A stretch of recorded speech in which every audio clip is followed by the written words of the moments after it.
Only down to the low 70s overnight, and the heat cranks up into the weekend. We'll talk more about that in my full forecast coming up in just a bit. Thanks, Nikki. Today, Senate Bill 1, the abortion bill, took a huge leap forward, being passed by the House in a 62-38 vote, and now heads back to the Senate. The abortion bill has gone back and forth with nearly 100 amendments.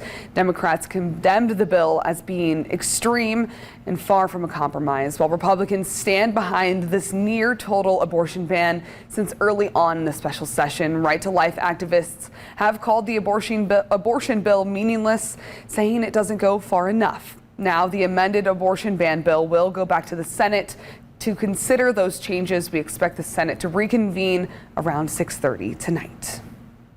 And as this landmark legislation moves another step forward, we want to take a step back and look at the bigger picture.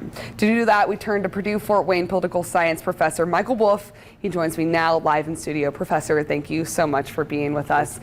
I want to start with the big question that so many people are asking. Do you think this will pass through tonight? It seems like it will. I mean, this has now gone back and forth twice between the two chambers.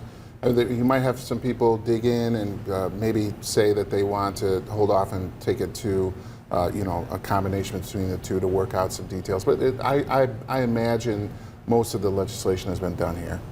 Yeah, and if this abortion bill is passed, what does the future of abortion access look like for Hoosiers? Do you think Democrats could revisit this legislation in another session, maybe try to pull back a little bit on this? I think both parties will revisit this every time they can. It didn't go far enough, obviously, for anti-abortion activists, and it certainly will not be enough for pro-choice people. So if Democrats were to have some ability to change this, they would certainly do so. But again, I also think there were a lot of no votes from Republicans who didn't think that this went far enough, and that was clearly stated, I think, in some of this. Yeah, thank you. And how do you think this will affect upcoming elections? There seemed to be a lot of division among Republicans, some even calling for tighter restrictions on abortion. How do you think that will affect the future right now? Yeah, I mean, most of this will affect in the primary elections, which had kind of already gone through.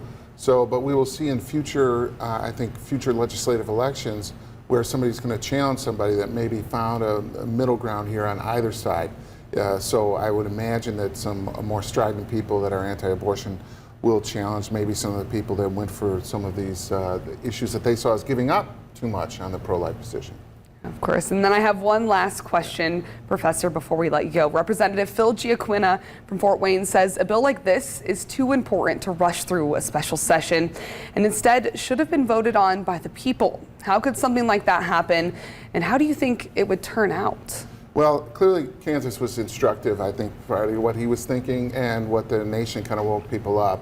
We don't really have that much ability in Indiana to have a referendum like that, but certainly the Hoosiers haven't had much of an ability to, in the primary and now in the general election, necessarily have a say on this either. So, but this is not an issue that's going to go away. We're going to have a series of years to revisit the policy aspects of this, but also the electoral aspects of this. So I'm not surprised at all that we'll see a lot of this play out in the future here in Indiana. This is not the end of this issue, for sure.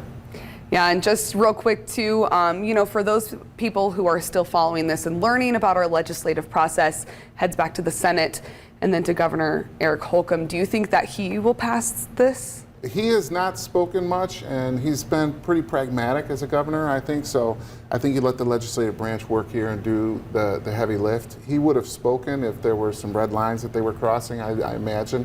So, and he had no advantage to doing that, probably. So I imagine he will likely sign what comes out here. It likely is in the form it is, unless it somehow goes to, a convention committee between the two, and then we would potentially see some changes. But I imagine this is it. Absolutely. Is there anything else that you want to mention as well? This is not the end of this issue, obviously. And Indiana will be out front, obviously one of the first states to have a ban this extensive, but yet it's not a complete ban either. So almost no one is happy right now. And that is a demonstration that maybe the legislative process worked to a medium where the Hoosier voters are. Thank you so much. Again, this is Purdue Fort Wayne political science professor and chair of that department, Michael Wolff. Thank you so much for being with us tonight. Thank you. Yeah. All right, a Michigan man faces